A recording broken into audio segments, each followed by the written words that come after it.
అందరికీ నమస్కారం. మీరంతా సంతోషంగా ఉన్నారు అనుకుంటా. మా కుటుంబం కానీ సంతోషంగా ఉన్నాము. ఇదొచ్చేసి మనకు దేవి నవరాత్రుల్లో మూడవ రోజు. ఈరోజు అలంకరణ మూడవ రోజు అలంకరణ అన్నపూర్ణేశ్వరిగా అలంకరించుకొని దేవాలయాల్లో పూజ చేసుకుంటారు. మన ఇంట్లో కానీ అన్నపూర్ణేశ్వరి ఫోటో ఉంది కాబట్టి ఆ అమ్మకు కానీ మనకు తోచిన విధంగా మన స్తోమత బట్టి మనము అలంకరించుకొని పూజ చేసుకున్నాము. మన ఇంట్లో ఏదైనా ఫోటో ఉందనుకో ఆ అలంకరణ రోజు చేసుకుంటా, లేదనుకో నేను కలశానికే దుర్గాదేవికే పూజ చేసుకునేది. ఈ దసరా దేవీ నవరాత్రులంతా అమ్మవారికే పూజ చేసుకుంటా. ఈరోజు వచ్చి ఈ విధంగా ముగ్గు అలంకరించుకున్నాను. ఈ విధంగా ముగ్గు పెట్టుకొని బాగా ఉదయాన్నే నిద్రలేసి కాలకృత్యాలన్నీ తీర్చుకొని అన్ని పనులన్నీ చేసుకొని నిదానం ఇన్ని పనులు చేసుకోవాలంటే తెల్లవారుజామున లేస్తేనే మనకు పనులు అయ్యేది. తెల్లవారుజామున లేకోకుండా 7 గంటలకు 6:30కు లేసినా కానీ పనులు అయితే కావు, ఎట్టి పరిస్థితిలోనూ కావు. ఇంకా డ్యూటీలకు క్యారీర్లు పనికి పోయే వాళ్ళు అయితేనే ఇంకా అరగంట ముందే లేయలే, ఎందుకంటే రోజు లేయలేం కదా. ఇట్లా పూజలు ఉన్నప్పుడు లేస్తేనే మనకు మంచిది. నేను వచ్చేసి మూడవ రోజు వచ్చేసి కొబ్బరి అన్నం చేసినాను. ఇది చిన్న చిప్పేలేండి కొబ్బరి, దీంతో అయినా తురుముకోండి, లేదనుకో కొబ్బరి ఇట్లా తురిమేది ఉంటుంది, దీంతో అయినా తురుముకోవచ్చు. లేదు మాకు వద్దు అంటే మిక్సీ అయినా పట్టుకోండి. ఏదో విధంగా కొబ్బరి తురుము కావాల మనకు. పచ్చి కొబ్బరితో చేసుకునేది ఎంతో రుచికరంగా ఉంటుంది. ప్రసాదంగా కానీ పెట్టుకోవచ్చు. మా పచ్చి మిరపకాయలు అయితే చాలా కారం తక్కువ ఉన్నాయి. కారం ఉండేటివైతేనా ఓన్లీ కట్ చేసుకొని పెట్టుకోవచ్చు. నేను కారం తక్కువ ఉన్నాయనేసి చిన్న మిక్సీ జార్ తీసుకొని దాంట్లోకి 2 పచ్చిమిర్చి, జీలకర్ర, రాళ్ళుప్పు వేసేసి మిక్సీ పట్టుకున్నాను. ఇది ఇంకా నాతో కాకోకుంటే మా శ్రీవారు ఆ విధంగా తిప్పిస్తా అన్నాడు. పచ్చి కొబ్బరి అంతా తురిమించుకున్నాను. ఏదో ఒకటి దీంతో అన్న పెద్ద చిప్ అయితేనే బాగా వస్తుంది దీనికి తురిమేదానికి. చిన్న చిప్ప అస్సలు రాదు దీనికి. ఇంకా పెద్ద చిప్ప తురిమి వేస్ట్ అయిపోతుంది అంతా. దీనికి కావాల్సిన పదార్థాలు పల్లీలు, జీడిపప్పులు, శనగపప్పు, ఉద్దిపప్పు, ఆవాలు, జీలకర్ర, మరి వచ్చేసి కరివేపాకు, ఇంకా ఇంగువ, మనము పేస్ట్ ఆడించుకున్నాం కదా అది, కొన్ని మిరియాలు, అంతే కావాల్సింది. ఫస్ట్ వచ్చేసి స్టవ్ వెలిగించేసి కడాయి పెట్టేసేసి పల్లీలు, జీడిపప్పు వేసేసి బాగా రెడ్ అండ్ రోస్ట్గా అయితేనా బాగా మనం నములుతా అంటేనా బాగా పంటి కింద పడతాయి, బాగా రుచిగా ఉంటాయి. ఇంకా ఎక్కువ కావాలనుకునే వాళ్ళు కానీ ఇంకా ఎక్కువ వేసుకోవచ్చు. ఇది వచ్చి శనగపప్పు, ఉద్దిపప్పు, ఆవాలు, జీలకర్ర, ఇంకా ఎండుమిర్చి ఇంకా ఎక్కువైపోతాయి అనేసి వేయలేదు. కొన్ని ఎండుమిర్చి, పచ్చిమిర్చి కట్ చేసుకొని వేసుకోవచ్చు కారం ఎక్కువ ఉన్నప్పుడు. నేను ఇప్పుడు వేసింది మిరియాలు, దీంట్లోకి పచ్చిమిర్చి, కరివేపాకు, మిక్సీ పట్టినా చూడండి కొంచెము పచ్చిమిర్చి, జీలకర్ర, మరి ఉప్పు, అది మిక్సీ పట్టిండేది కానీ వేసేసి బాగా వేగిన తర్వాత ఇంకా ఈ పచ్చి కొబ్బరి తురుము వేసేసేసి 1 నిమిషం అట్లా అనేసేసి స్టవ్ కట్టేసేది. ఇంకా రైస్లో కలిపేసుకునేది. నెయ్యితో అయినా పెట్టుకోవచ్చు, నూనెతో అయినా పెట్టుకోవచ్చు ఈ పోపు. లేదు మేము రైస్ అంతా కలిపినాక నెయ్యి కొంచెం వేసుకుంటాం పైన అన్నా కానీ అదే విధంగా అయినా వేసుకోవచ్చు. నేనైతే నెయ్యి మళ్ళీ పైన వేసేస్తాను. ఇంకొంచెం ఉప్పు తక్కువ ఉంటేనా, ఉప్పు ఏమన్నా తక్కువ సాల్ట్ ఉంటుందనేసి కొంచెం వేసినాలేండి పచ్చిమిర్చిలేకి ఎప్పుడన్నా మిక్సీ పట్టుకున్నప్పుడు రోట్లో దంచేటప్పుడు కొంచెం అనేది మనము వేసుకోవాలి సాల్ట్, లేదనుకో అవి కొంచెము చేదుగా వస్తుంది పచ్చిమిర్చి, అందువల్ల కొంచెం లైట్గా వేసినాను. ఈ విధంగా కొబ్బరి అన్నము తయారైపోయింది. అమ్మవారికి దేవుని దగ్గర కానీ ఈ విధంగా నైవేద్యం పెట్టేసినాను.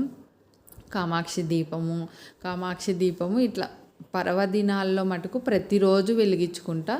మామూలుగా వచ్చేసేసి మంగళవారాల్లో ఉదయం కానీ సాయంత్రం కానీ, ఉదయం తొందరగా 6 గంటలకే దీపారాధన అయిపోతే ఉదయమే వెలిగించుకుంటా, లేదు అనుకుంటే సాయంత్రం వెలిగించుకుంటాను. నేను సింపుల్గానే 1 పుష్పమైనా పెట్టి చూడండి నేను చేసుకుంటా నిదానంగా. 1 పుష్పం పెట్టైనా అమ్మవారి పూజ ఈ విధంగా చేసుకుంటాను. మన ఇళ్ళల్లో ఈ విధంగానే చేసుకోవాలంట. ఉగ్రంగా పూజలు చాలా ఎక్కువ పెట్టి ఎక్కువ పూజా విధానాలు కానీ మనం ఇళ్ళల్లో చేసుకోకూడదు. అవన్నీ దేవాలయాలకే అంకితము. అక్కడ ఎక్కువ శక్తి ఉంటుంది కాబట్టి మనకు అంత శక్తి భరించే శక్తి కానీ మనకి ఇండ్లకు ఉండదు. మనము ఈ విధంగా పూజ చేసుకోవాలా అనేసి నేను అప్పుడు, ఇప్పుడంటే అవి ఇవి అన్నీ చెప్తా అన్నారు కానీ అప్పుడు పూర్వం నుంచి కానీ ఇవే పద్ధతులు పాటిస్తాను. నేనైతే 25 సంవత్సరాల నుంచి నా వివాహం అయినప్పటి నుంచి నేను ఈ విధంగానే పాటిస్తాను. ఇంకేమైనా చేసుకోవాలన్నా మేము స్వామిని అడిగే చేసుకుంటాము.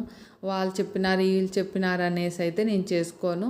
ఈరోజు వచ్చేసి సెంటు గులాబీ అంటారు, ఆ పుష్పము దుర్గాదేవికి అలంకరించినాను. ఈ విధంగా అలంకరించుకున్నా. మనం ఇంట్లో వచ్చేసి అన్నపూర్ణాదేవి అర్థించునమ్మ, నా మనవి అల్పించునను బ్రోవమ్మ. అన్నపూర్ణాదేవి అర్థించునమ్మ, నా మనవి అల్పించునను బ్రోవమ్మ.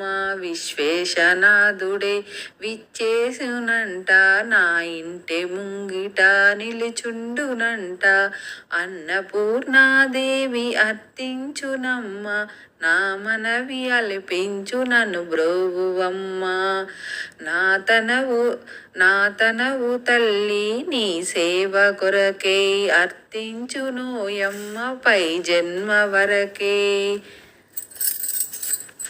ఈ విధంగా కానీ మన వంటింట్లో ఉండే అన్నపూర్ణేశ్వరికి కానీ 5 దీపాలు వెలిగించుకొని ఈ విధంగా పూజ చేసుకున్న, ప్రసాదం నైవేద్యం అన్నీ పెట్టేసి ఇంట్లో ధూపం వేసుకున్నాను. మరి వచ్చేసేసి పొంగనాలు వేసినాను. పొంగనాల్లోకి ఆనియన్స్ వేయకోకుండా వేసినాను. కొత్తిమీర, జీలకర్ర, మిరియాలు పౌడరు, సాల్టు, వంట సోడా వేసుకున్నాను. ఎందుకంటేనా ఈ దేవి నవరాత్రుల్లో ఉల్లి వెల్లుల్లి 2 తినం మేము, అందుకనేసి వేసుకున్నాము. ఇంకా బయటికి పోతే తప్పదు. ఇంట్లో ఉన్నప్పుడు సాధ్యం ఉన్నంత వరకు తినుకోకుండే ప్రయత్నిస్తాము. ఈ విధంగా సింపుల్గా ఈ దేవి నవరాత్రులు పూజ చేసుకుంటాము. ఇంకంతా ఇంట్లో పూజ, వంట, టిఫిన్ అన్నీ చేసేసి అమ్మవారికి కానీ నైవేద్యం పెట్టి వంట కానీ అన్నీ సర్దేసుకొని దేవాలయానికి వెళ్ళి దేవాలయంలో నిమ్మకాయ దీపారాధన చేసేసి అమ్మవారికి అక్కడ కానీ నాకు వచ్చిన కొంచెం పూజ చేసుకొని, మనకు వచ్చిండే పూజలు చేసుకొని ఆ తల్లిని సేవించుకొని ఈ విధంగా చేసుకొని ఇంకా ఇంటికి వచ్చేసి భోంచేసినాను. ఆయిల్ మళ్ళీ మసాజ్ చేసుకొని కాసేపు నిద్రపోలేదు, రెస్ట్ తీసుకున్న. సాధ్యం ఉన్నంత వరకు నిద్రపోకోకుండే చూస్తా దేవి నవరాత్రుల్లో. ఇంకా చాలా సుస్థ అయిపోయి ఏమైనా కళ్ళు తిరిగేది ఏమన్నా ఉంటేనా ట్యాబ్లెట్ల వల్ల అప్పుడు కొంతసేపు అనుకుంటాను. ఈ విధంగా చేసుకుంటా నేను. ఇంట్లో సాంబ్రాణి ధూపం వేసుకోండి, చాలా మంచిది దేవి నవరాత్రుల్లో.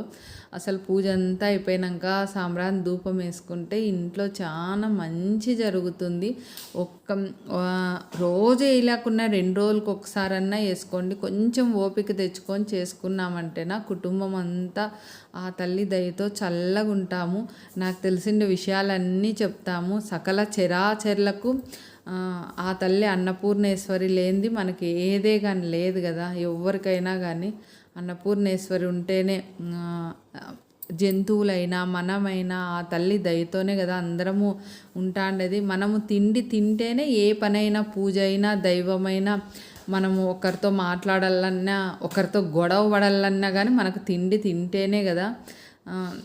నాకు తెలిసిండే విషయం చెప్తాను. అన్నపూర్ణాదేవి దర్శనం కానీ అన్నపూర్ణేశ్వరిని ప్రతిరోజు అనుకొని స్టవ్ వెలిగించినా కానీ చాలా మంచిది. చూడండి, అన్నపూర్ణ తల్లి దయ మన అందరిపైన ఉండాలేసి మన అందరము కోరుకున్నాం. నాతో పాటు మీరు కానీ కోరుకోండి. మనం మరొక వీడియోలో కలుద్దాం.